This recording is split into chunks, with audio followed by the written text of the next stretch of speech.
Posle novogodišnjih i božićnih praznika u Srbiji će većina zaposlenih dobiti još jedan dan odmora, 14. januar. Vlada Srbije preporučila je državnim organima, lokalnim samoupravama i svim privrednim subjektima da taj dan bude neradni zbog proslave nove godine po julijanskom kalendaru. Reč je o zaključku Vlade Srbije u vidu preporuke koja nije obavezujuća za poslodavce, niti postoje sankcije u slučaju njenog nesprovođenja. Poslodavci u Srbiji će, kako je rečeno agenciji Beta Uniji poslodavaca Srbije, pojedinačno odlučivati da li će njihove firme raditi 14. januara. Ne postoji jedinstven stav poslodavaca povodom preporuke Vlade Srbije da 14. januar bude neradni dan. Vlasnici firme će u zavisnosti od ugovorenih obaveza i organizacije posla odlučivati da li će njihovi zaposleni tog dana praznovati, rekao je direktor Unije poslodavaca Dragoljub Rajić. On je naveo da jedan broj poslodavaca negoduje zbog preporuke Vlade o još jednom neradnom danu jer im to donosi dodatne troškove. Postoje firme koje moraju da rade jer imaju ugovorene poslove i ako bi postupili po preporuci Vlade, morali bi da plaćaju radnike kao za praznike.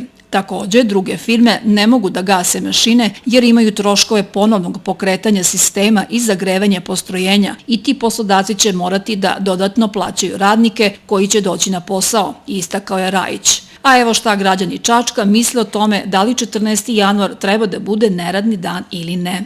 Da li 14. januar treba da bude neradan dan ili ne? Pa ja mislim da ne bi trebalo da bude neradan dan. Da rade ljudi, da prežive. Dobro, mi praznujemo 1. i 2. januara. Pa znam, i to je bespotrebno. Znači, a treba da se radi cele godine? Cele godine sve. Ili da ima nešto ili da nema ništa. Pa nek bude neradan, što ako nema ništa se radi, nek bude neradan. Mislite da je logičnije da 14. januar bude državni praznik, recimo 1. i 2. januar, što se kod nas inače prazni? Po mene, ja bih prije prihvatio 14. nego 1. Jer ja sam živeo dosta 20 godina na zapadu i tamo se slavi samo jedan dan Nova godina, dok se 2 dana slavi Božić. To pozdravljam. A ja bih prije ovde slavio 14. nego 1. januar. Ja se lično slažem da to bude neradan dan, a da neki drugi bude radan dan od nekih ranijih praznika. Pa evo, kod nas se praznuje recimo za Novu godinu, bude 1. i 2. budu neradni dani. Šta je po vama logičnije? Logičnije mi je da 14. bude neradan. Apsolutno se slažem da bude neradni dan. Da bude neradni dan. To je vazda bilo i pre onog rata, valjda će i posle ovog. Pa ne znam, penzioneri sam.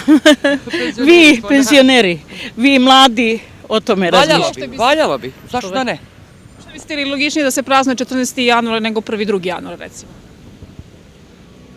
Pa meni je logičnije, pošto je to naša tradicija, 14. januar. Pa ne znam, a kako većina odluči, tako će biti. Šta mislite šta je logičnije da praznujemo 1. i 2. januar ili 14. januar? 1. i 2. Mislim da je to priznato u svetu, pošto se datum računa od 1. januara, mislim da je bitnije 1. januar. 14. januar je srpska nova godina, znači logičnije da praznujemo 1. i 2. ili tako? Da, 1. i 2. Moramo se uklapati u većinu. Treba da bude neradan. Zašto? Pa dosta radimo svakog dana, jedan dan tamo ovamo. Po meni treba, jer slavimo 13. na 14. doček srpske nove godine i po meni zašto bi radili taj 14. Možemo i njega da odmorimo kad smo već ove sve prethodne dane odmorili. Većina poslodavaca, po rečima direktora Unije Dragoljuba Rajića, predlaže da se 14. januar uvrsti u kalendar državnih i verskih praznika i da za sve bude neradni, a da se ukine neki drugi, manje značajan praznik kako se ne bi gubili radni dani.